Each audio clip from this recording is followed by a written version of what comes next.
Hello students, मैं गुनगुन आज आप लोगों के सामने एनसीईआरटी 9th क्लास की बुक एसएसटी का फर्स्ट चैप्टर जिसका नाम फ्रेंच रेवोल्यूशन है, उसका फर्स्ट पार्ट हम डाल चुके थे वीडियो, जो आपने देख ली होगी। अगर नहीं देखी तो डिस्क्रिप्शन में लिंक है, आप वहां पर जाके वो वीडियो देख सकते हैं। आगे चलते हैं। हमारे जो फ्रेंच रेवोल्यूशन का आधा पार्ट था वो हम डिस्कस कर चुके थे। आधे पार्ट की बात अब बची है, तो चलिए आधे पार्ट बाकी डिस्कस करते हैं। चलिए, चैप्टर फर्स्ट हिस्ट्री का क्या नाम था?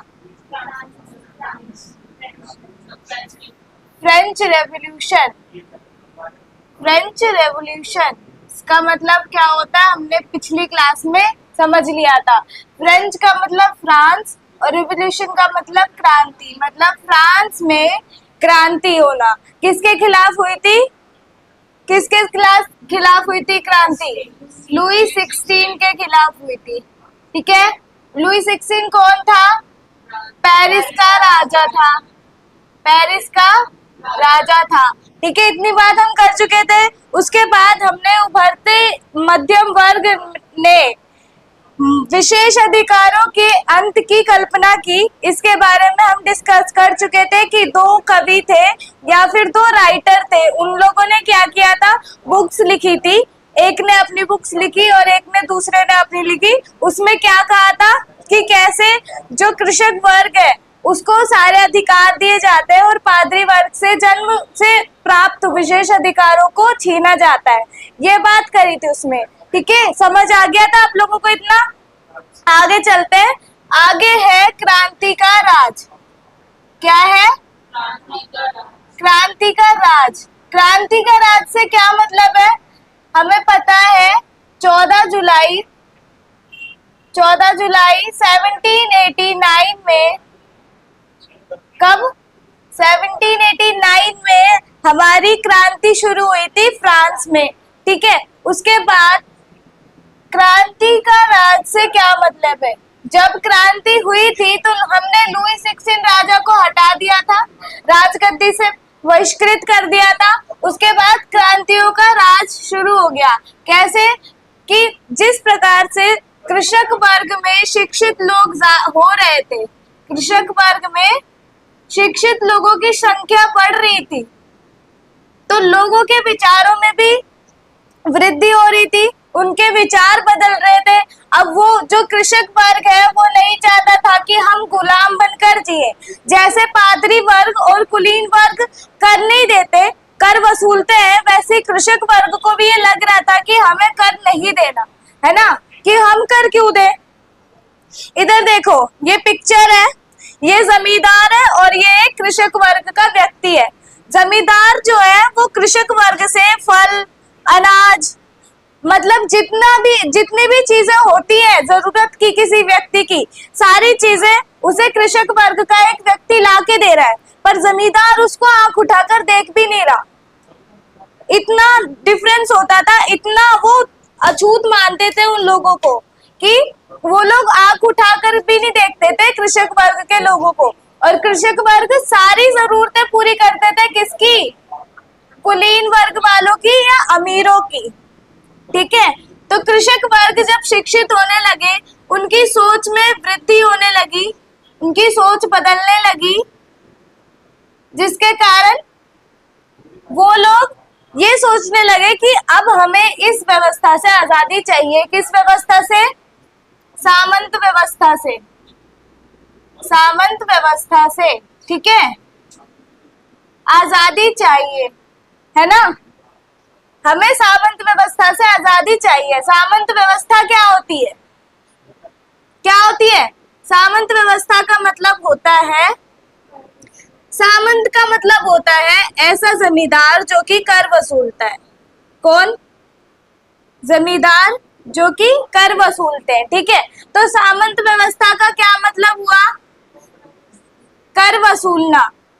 कौन कर वसूलता था? जमींदार। जो बड़े बड़े जमींदार होते थे वो कर वसूल कर ही इतने अमीर हुआ करते थे। ठीक है, आ गया समझ? क्रांति का राज। अब हमें पहले हमने लुई 16 को हटा दिया, हमें इससे आजादी मिल गई। अब हमें सामंत व्यवस्था से आजादी चाहिए, है ना। एक और बात थी, नेपोलियन, आप लोग जानते होंगे नेपोलियन को। ये 1804 में एक संहिता लेके आया था। 1804 में एक संहिता लाया था जिसको नागरिक संहिता कहा गया था। क्या कहा गया था? नागरिक संहिता, इंग्लिश में सिविल कोड, ठीक है। इसके अंतर्गत इसने जो जन्म से विशेष अधिकार मिले होते हैं ना लोगों को, वो समाप्त कर दिए थे। किसने? नेपोलियन ने। नेपोलियन कौन था? जिसने लगभग पूरे यूरोप, मतलब यूरोप के आधे से ज्यादा क्षेत्रों पर कब्जा कर लिया था। यूरोप के आधे से ज्यादा क्षेत्रों पर कब्जा कर लिया था। कैसे?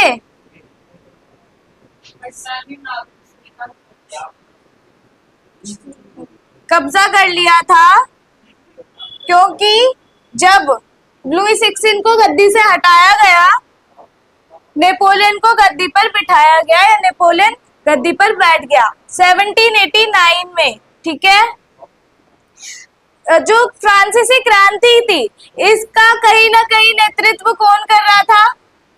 नेपोलियन कर रहा था। आप लोगों ने पिछली क्लास में समझा होगा स्टेट जनरल। स्टेट जनरल क्या था? जब जो राजा है उसके सर पर कर्ज बढ़ता जा रहा है, बढ़ता जा रहा है, अगर उसे किसी भी कर की दर में वृद्धि करनी है तो वो फैसला यहाँ से इजाजत लेके सुनाएगा कि उसे कर में वृद्धि करनी है या कमी करनी है। अब स्टेट जनरल कौन था? स्टेट जनरल एक समिति थी। क्या थी? समिति। इसमें तीन स्टेट के लोग आते थे। जो 3 स्टेट थे ना, पादरी वर्ग, कुलीन वर्ग और कृषक वर्ग, वो 3 स्टेट के लोग इसमें आते थे। स्टेट जनरल की बैठक कब होगी? इसका निर्णय कौन लेता था? राजा। जो राजा होता था वो इसका निर्णय लेता था, ठीक है। इसकी अंतिम बैठक कब हुई थी? 1614 में, 1614 में इसकी अंतिम बैठक हुई थी, ठीक है। समझ आ रहा है? अब स्टेट जनरल है, 1614 में अंतिम बैठक हुई। इसका मतलब ये नहीं है कि इसको हटा दिया गया, इसका मतलब ये है कि इसका नाम बदल दिया गया। अब इसका नाम था नेशनल असेंबली। स्टेट जनरल का नाम बदल के क्या रखा गया? नेशनल असेंबली, ठीक है। समझ आया इतना? रब कर दूं? तो इतना समझ आ गया आप लोगों को नेपोलियन कौन था? कौन था नेपोलियन? बताओ। एक क्रांतिकारी था या एक राजा था? एक क्रांतिकारी था जो कि राजा बन गया। सिविल कोड कौन लेके आया था? अब देखो 1815 की बात करते हैं। 1815 में बहुत बड़ी चीज हुई थी। इस टाइम नेपोलियन की हार हो गई थी। नेपोलियन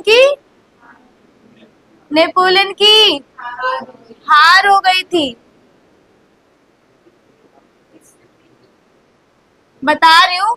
अच्छा, नेपोलियन की हार हुई तो वो राजा कहाँ का बना था और क्रांतिकारी कहाँ का था? बताओ।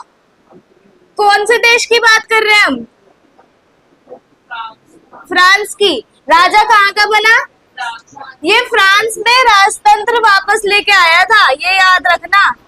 क्या लेके आया था? राजतंत्र। नेपोलियन की हार हुई 1815 में, ठीक है। उसके बाद एक नई क्रांति की शुरुआत हुई जिसका नाम था उदारवादी क्रांति। क्या नाम था? उदारवादी क्रांति। जैसे मध्यम वर्ग के जो लोग थे उनकी सोच विकसित होने लगी, उसी प्रकार वो लोग सोचने लगे कि राजतंत्र या लोकतंत्र से बेहतर है उदारवादी क्रांति। उदारवादी क्रांति का मतलब होता है निरंकुश पर अंकुश लगाना। क्या होता है? निरंकुश पर अंकुश लगाना। मतलब कोई राजा है या नेता है, वो निरंकुश होता है, उस पर कोई किसी प्रकार का रोक टोक नहीं होता, तो वो होता है निरंकुश। निरंकुश का मतलब होता है जैसे लुई 16 राजा, कि उस पर किसी प्रकार की रोक टोक नहीं थी ना, वो जो करता था अपने मर्जी से करता था। अब हमने उस पर अंकुश लगा दिया कि हमने बोल दिया कि तुम जो भी करोगे वो हमसे इजाजत लेके करोगे, तो ये क्या है, अंकुश लगाना, ये होती है उदारवादी क्रांति।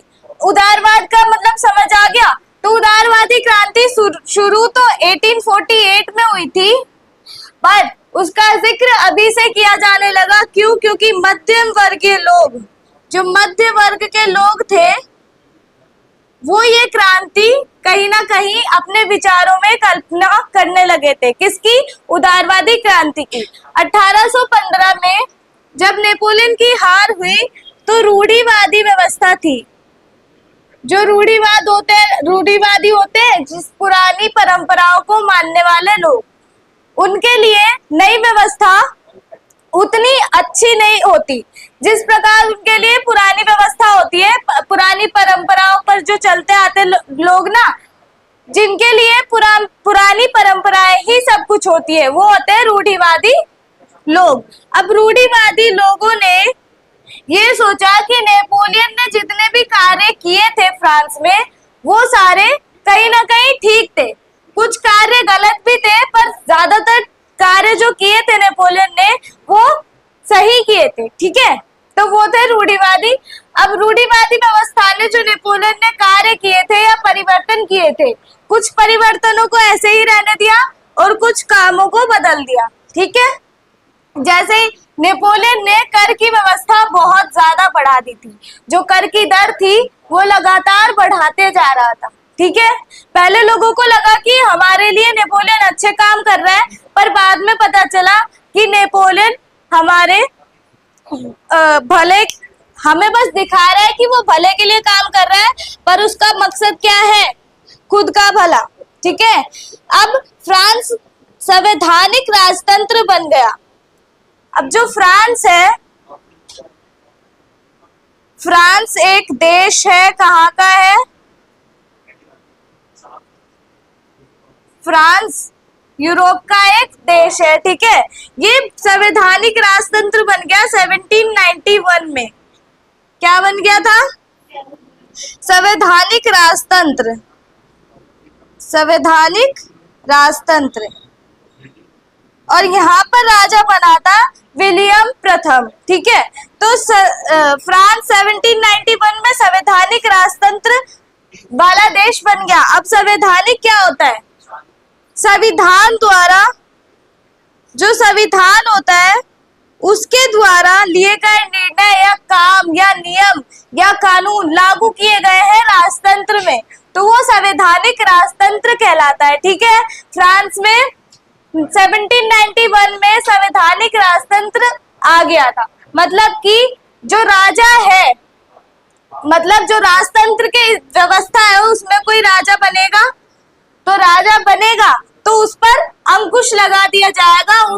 इसमें उदारवादी भी शामिल हो गए। ठीक है, कि राजा पर अंकुश भी लग गया और राजतंत्र व्यवस्था भी रह गई, क्योंकि उस वक्त तो लोकतंत्र व्यवस्था पूरे विश्व में देखी नहीं जा रही थी। ठीक है, संवैधानिक राजतंत्र में कुछ चीजें थी, जैसे आप लोग वोट देंगे और प्रतिनिधि चुनेंगे। ऐसा किसमें होता है? लोकतंत्र में होता है। पर राजतंत्र में ऐसा नहीं था, राजा का बेटा ही राजा बनेगा। ठीक है, अब जो राजा बना था वो कौन से वंश का था? जिस वंश का लुई 16 था, वही उसी वंश का। कौन से वंश का था लुई 16? बूर्बो वंश का। तो राजा भी बूर्बो वंश का ही बना। ठीक है, नेक्स्ट चले। उसके बाद है आतंक राज। क्या है? आतंक राज। 1793 से 1794 की बात है। मतलब जब जो राजतंत्र है या फिर जो राजा है, कौन से वंश का? बूर्बो वंश का, वो संवैधानिक रूप से काम नहीं कर रहा, वो अब फिर से अपनी चला रहा है। तो उसको कहा गया आतंक राज। ठीक है, मतलब राजा आतंक, आतंक क्यों बोला गया? क्योंकि जो संविधान की अवहेलना करेगा वो आतंकी कहलाएगा। ठीक है, तो जो राजा था वो संवैधानिक नियमों को नहीं मान रहा था तो वो आतंकी कहलाया।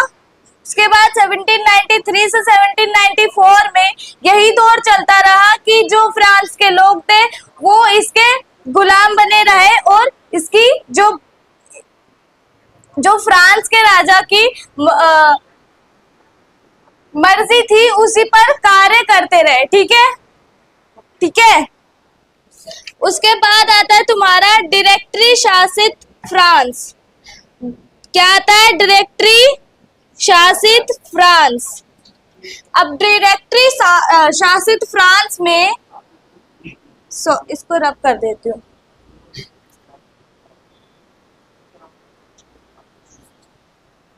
डायरेक्टरी शासित फ्रांस है ना। अब डायरेक्टरी शासित फ्रांस क्या है? देखो इधर, जब फ्रांस में 3 तरह की व्यवस्था को लागू करना, जैसे पहला वो सुना है तुमने विधायिका, पार्लियामेंट्री व्यवस्था जो होती है विधायिका, कार्यपालिका और तीसरी न्यायपालिका। विधायिका को इंग्लिश में कहते हैं लेजिस्लेटिव, कार्यपालिका को एग्जीक्यूटिव और न्यायपालिका को ज्यूडिशरी। ठीक है, तो ऐसे जाने लगी, पूरी तरह से लागू नहीं कर पाए। कार्यपालिका थी, इसको ज्यादा महत्व दिया जाता था विधायिका और न्यायपालिका से ज्यादा। ठीक है, क्यों दिया जाता था? क्योंकि कार्यपालिका में वो लोग आते थे जो कि अमीर या कुलीन वर्ग से होते थे। क्योंकि कार्यपालिका क्या थी? इसमें काम करने वाले लोग जो सर्विस में होते वो लोग आते हैं, है ना। तो सर्विस में कौन होता था? शिक्षित कौन होता था उस वक्त? होगा वो शिक्षित होगा। अब कृषक वर्ग है वो किसान है, खेती करता है, तो खेती करते के साथ साथ वो पढ़ाई तो नहीं कर सकता। अब शुरू हुआ है वो ट्रेंड की खेती भी कर रहा है पढ़ाई भी कर रहा है। पहले इतनी एलोबरेट सोच नहीं हुआ करती थी। वो लोग ये सोचते थे कि हम पैदा कर ले, पैदावार बढ़ा ले, उसमें से जो भी बच रहा है हमें वो खा ले, क्योंकि सारा तो ठीक है। तो वो लोग क्या सोचते थे कि हम खेती कर ले और खा ले, हमारी जिंदगी बस इतनी है। कृषक वर्ग ऐसा तो क्यों महत्व दिया जाता था? क्या समझ आ गया? क्योंकि कुलीन वर्ग था। कार्यपालिका में जो सर्विसमैन थे, जो कि काम करने वाले लोग थे, वो कौन से वर्ग के थे?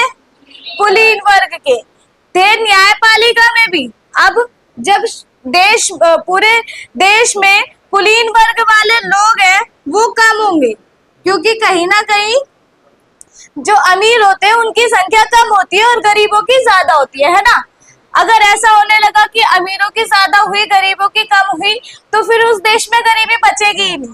तो कुलीन वर्ग के जो लोग थे वो न्यायपालिका में बहुत कम थे, क्योंकि न्यायपालिका में आने का मौका पादरी वर्ग को दिया गया। किसको दिया गया? पादरी वर्ग। कैसे? पादरी वर्ग संभालने वाले होते थे, अरे संभाल रहा है या फिर फादर्स हो गए, नन सारे काम कर रहे हैं, तो ये किसी भी चीज कर लेंगे तो वो अच्छा ही होगा, वो देश की या फिर जनता की भलाई के लिए होगा। तो न्यायपालिका में पादरी वर्ग को मौका मिला, पर विधायिका में कृषक वर्ग को मौका नहीं मिला। क्यों नहीं मिला? क्योंकि नहीं अपनाई गई। क्यों नहीं अपनाई गई? वहां पर राजा था, मंत्री लेता था। कौन लेता था? राजा लेता था। समझ आ गया? डायरेक्टरी शासित फ्रांस कैसे? ठीक है, अब तो विधायिका भी है और न्यायपालिका भी है और पालिका भी है, पर पहले ऐसा नहीं होता था। पहले भेदभाव किया कर वसूला गया। उसके बाद आता है तुम्हारा दास प्रथा। दास प्रथा पालन किया गया। अब उससे पहले ये बताओ कि दास प्रथा क्या थी। दास प्रथा का मतलब होता है दास रखना। क्या होता है? दास रखना। यहाँ पर लोग अफोर्ड कर सकता था, दास रखना कर सकता था, कुलीन वर्ग, है ना? क्योंकि कुलीन वर्ग में कौन कौन से लोग आते थे? अमीर लोग आते थे, जमींदार आते थे, साहूकार आते थे, जिनके पास पैसा होता था वो दास रख सकता था, है ना? तो इससे हमें दास है। जैसे पहला दास, भूदास क्या होता है? जो भूमि पर दास बनकर काम करता है वो होता है भूदास, ठीक है? एक और दास होता है जो कि पीढ़ी दर पीढ़ी काम करता है। कौन सा दास होता है? पीढ़ी दर पीढ़ी काम करता है। वो कौन सा दास होता है? जिसके जो जनरेशन होती है ना, पिछली जनरेशन होती है, उन्होंने कर्ज लिया होता है और कर्ज को कभी नहीं चुका पाते। क्यों नहीं चुका पाते? क्योंकि ये पढ़े लिखे तो होते नहीं थे, ये शिक्षित नहीं होते थे। जमींदार जो होते थे, जमींदार अगर तुमने एक कर्ज में लिया है तो इसको 4 बना के वसूल करते थे, है ना? अगर तुम शिक्षित होगे तभी तो तुम्हें 1 और 4 बैठकर पता चलेगा। तुम शिक्षित नहीं थे तो फिर तुम्हें पीढ़ी दर पीढ़ी यहाँ पर काम करना पड़ता था, ठीक है? होता है यहाँ पर जो दास व्यवस्था थी ना, फ्रांस की जो दास व्यवस्था थी, इसमें दास भी अपने दास रखते थे, क्योंकि दास प्रथा थी। तो अगर वो लोग दास नहीं रखेंगे तो उनकी ना वो अपने आप में अपमानित महसूस करेंगे कि हम तो एक भी दास नहीं है। ऐसा मान लो कि कंपटीशन होता था, है ना? तो दास भी अपने दास रखते थे। ऐसे दास अपने पास दास रखते थे जो कि कुलीन वर्ग के घरों में बड़ी पोस्ट पर होते थे। जैसे कि वो जैसे कि यहाँ पर कोई रसोइया हो गया, बावर्ची, वो सारे लोग दास रखते थे। पर वो खुद भी तो एक दास होते थे कि नहीं होते थे? ठीक है, तो दास प्रथा समझ आ गई। अब दास प्रथा का उन्मूलन कौन करेगा? जो कि दास है कृषक वर्ग। अब कृषक वर्ग जो है, इनका एक काम क्या था? फसल उगाना और कर्ज चुकाना और खाना, है ना? तो कृषक वर्ग तो ये काम नहीं कर सकता, पर कृषक वर्ग में जो शिक्षित लोग थे, जिनको शिक्षा मिली थी, जो शिक्षा ग्रहण कर चुके थे या फिर जो शिक्षा ग्रहण करने की जिनकी चाह थी, उन्होंने इस चीज का विरोध किया। क्योंकि दास कौन होते थे? दास कौन से वर्ग के लोग होते थे? कृषक वर्ग के लोग। और कृषक वर्ग के लोग दास होते थे कुलीन वर्ग के भी और पादरी वर्ग के भी। अब पादरी वर्ग जो है ये तो बच गया ना कि चर्च में रहते हम भगवान का काम करते, तो हम कैसे करेंगे इतना सारा काम? तो ये अपने लिए दास रखेंगे। तो जो कृषक वर्ग है वो भी कुछ नहीं कह पाता था कि नहीं, क्यों? ये लोग होते तो पादरी वर्ग के थे, चर्च के थे, पर ये लोग पैसे भी नहीं देते थे दास को। जो अपने पास रखते थे वो पैसे ही नहीं देते थे। पीढ़ी दर पीढ़ी में भी यही काम है।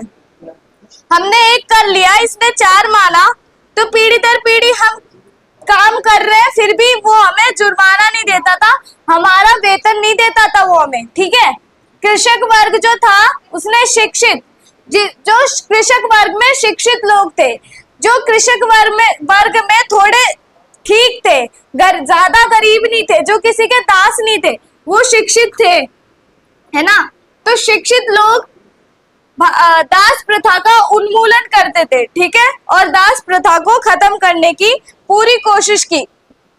लगभग 18वीं शताब्दी के अंत तक उनकी ये कोशिश, 18वीं शताब्दी के अंत तक इन लोगों की कोशिश कामयाब भी हो गई, ठीक है?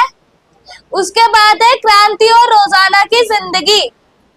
अब क्रांति फिर से कहाँ आ गए हम? क्रांति पर आ गए। तो कौन से सन की बात करेंगे?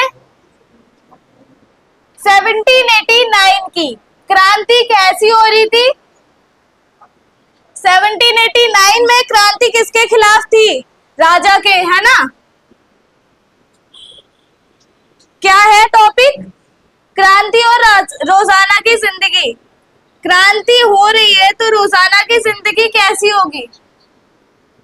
रोजाना की जिंदगी, अगर कहीं पर क्रांति हो रही है, जैसे मान लो यहाँ पर दंगे हो रहे हैं, तो तुम्हारी जिंदगी कैसी होगी? पहली डर वाली, डरोगे तो तुम हो ही ना कि तुम्हें कोई कुछ ना कर दे। और दूसरी भूखमरी भी हो सकती है। कैसे? तुम डर के मारे घर से नहीं निकलोगे, अपने खेत तक नहीं जाओगे, अनाज नहीं उगाओगे तो खाओगे क्या, है ना? और क्रांति कहाँ हो रही है? क्रांति होती है खुले में, जो शस्त्र होते हैं वो खुले में चलाए जाते हैं ना, तो उसके लिए तुम्हारे खेत भी नष्ट हो सकते हैं, इसीलिए भुखमरी हो गई। और स्वास्थ्य सुविधाओं का अभाव होगा। अब पहले के जमाने में तुम लोगों को पता है कि स्वास्थ्य सुविधाओं का कितना बड़ा वो होता था, कितनी बड़ी कमी होती थी, पता है ना आप लोगों को? स्वास्थ्य सुविधाएं टाइम पर अवेलेबल नहीं होती थी हर जगह, तो स्वास्थ्य सुविधाओं का और ज्यादा अभाव होगा। अगर तुम डरे हुए हो, तुम भूखमरी के शिकार हो, तुम्हें खाना नहीं मिल रहा टाइम पे, तो तुम्हारा स्वास्थ्य बिगड़ेगा या नहीं? बिगड़ेगा। अब बिगड़ेगा तो ठीक कैसे होगा? दवाइयों से। दवाई तो मिलेगी ही नहीं। क्यों नहीं मिलेगी? क्रांति हो रही है तो दवाई कहाँ से लाओगे? अब क्रांति कौन कर रहा था? मध्य वर्गीय लोग, मध्य वर्गीय लोग जो कि शिक्षित थे, यही कर रहे थे या फिर और कोई कर रहा था? जो शिक्षित थे, अब वो चाहे मध्य वर्ग के हो, चाहे कुलीन वर्ग के हो, चाहे पादरी वर्ग के, है ना? तो अगर कोई वैद्य है या डॉक्टर है, वो शिक्षित होता है? होता है। तो शिक्षित लोग क्रांति कर रहे थे, और जो डॉक्टर होता है वो शिक्षित होता है, तो दवाई कौन देगा? डॉक्टर। पर डॉक्टर कहाँ है? क्रांति में। तो शिक्षित तो दवाई मिलेगी? नहीं मिलेगी, स्वास्थ्य और बिगड़ गया। ठीक है, ये सारी परेशानियां होती थी जब क्रांति होती है कोई। ठीक है, सबसे पहली चीज तो भुखमरी होती है। उस पर सुनो, अगर तुम्हारा स्वास्थ्य ठीक नहीं है, तुम दवाइयां नहीं ले पा रहे, ठीक है, अगर महामारी फैल गई, अगर एक ही बीमारी है वो पूरे गांव में फैल गई, तो और ज्यादा परेशानी, महामारियां फैल जाएगी, है ना? महामारियां फैल जाएगी तो क्रांति क्या, राजा क्या, और फिर कृषक वर्ग क्या? सबसे पहले कौन मरेगा? कृषक वर्ग मरेगा, क्योंकि ना उसके पास पैसा, ना उसकी कोई सुनता है, वो एक तो वो दास है ना? तो कौन मरेगा? कृषक वर्ग मरेगा। ये सारी तकलीफें किसे होती थी? कृषक वर्ग को, क्योंकि कुलीन वर्ग जो था वो तो अपने में बहुत अमीर था, वो डॉक्टर्स भी अवेलेबल कर सकता था, है ना? पर कृषक वर्ग के पास ना तो पैसा और वो खुद दास, तो वो कैसे करेगा? ठीक है, समझ आ गया क्रांति के दौरान कैसी होती थी रोजाना जिंदगी? तुम लोग खा नहीं पाते थे, स्वास्थ्य की देखभाल नहीं कर पाते थे, अगर महामारी फैल गई तो तुम लोग उसका भी शिकार बनोगे, है ना? समझ आ गया? पक्का? ये था तुम्हारा फ्रांसीसी क्रांति या फिर फ्रेंच रेवोल्यूशन। ठीक है, समझ आ गया आप लोगों को? पक्का आ गया? कहीं पर कोई दिक्कत? क्रांति की रोजाना जो जिंदगी होती थी वो कैसी होती थी? डर, दहशत, है ना?